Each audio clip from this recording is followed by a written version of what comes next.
a year and a half ago, we booked a job out in Los Angeles. They wanted drone footage of this vehicle. And so I was like, okay, let's go get some drone footage. And so I went and bought the drone. I spent over $1,000 on a drone for this project. And in researching how to fly the drone, I started realizing that you can't just throw it up and fly it. So I said, okay, I'm not gonna risk it. I was in LA downtown on the streets, like besides people's houses. I'm not gonna fly it. So we ended up hiring a guy for that job.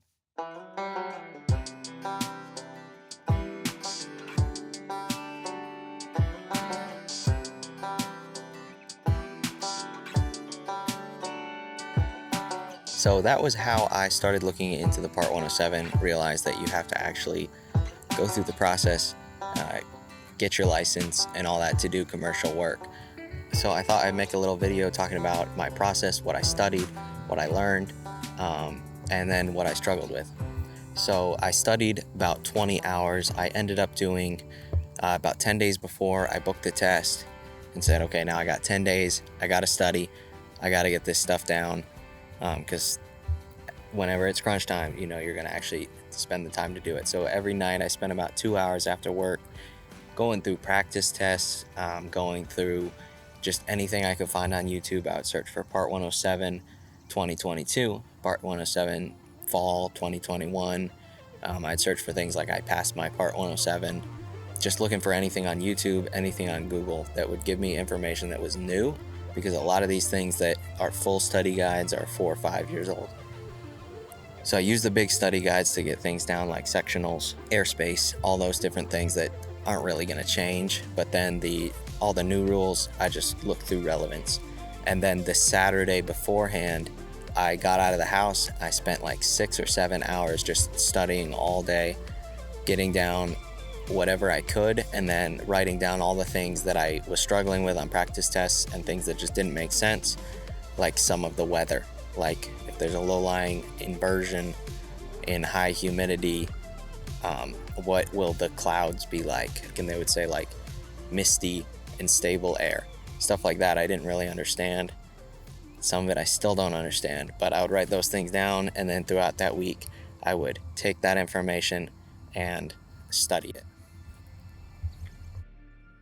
So there's a lot of people online who complain about the test being way more difficult than what they study for, or the questions being way different.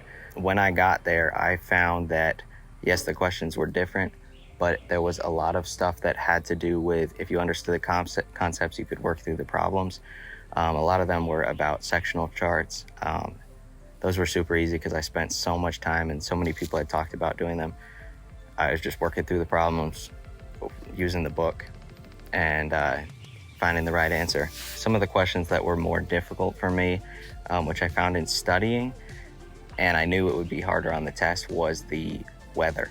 Like when they ask you questions like, when there's a low level inversion with high humidity and high temperature, what kind of clouds can you expect?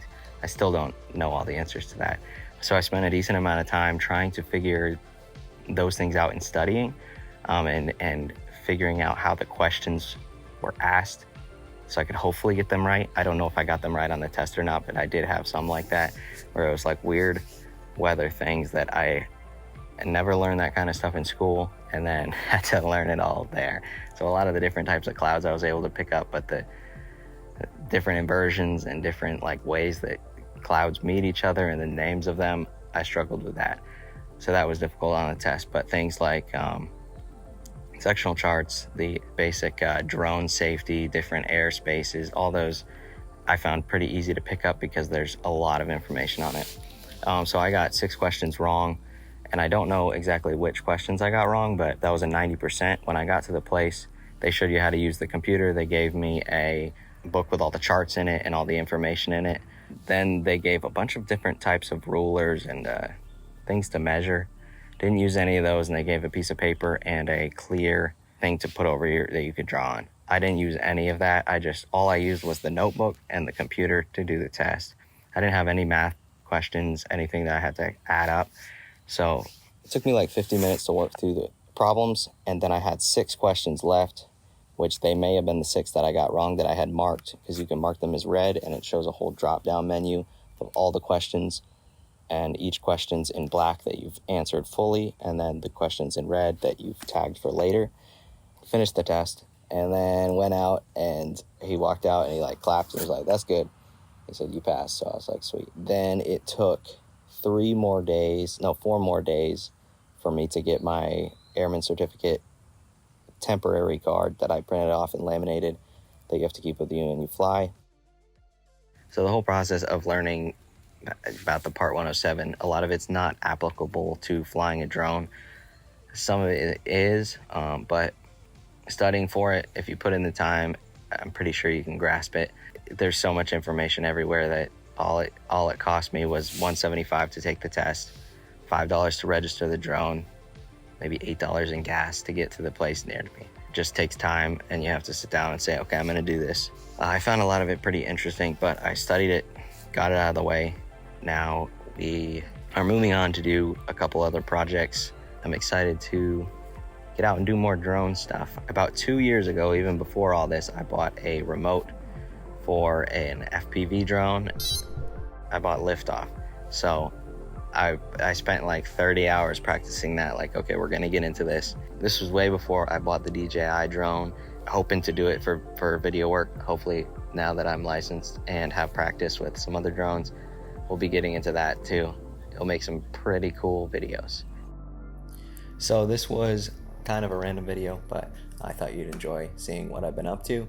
If you found this channel because of this video, hit the subscribe button.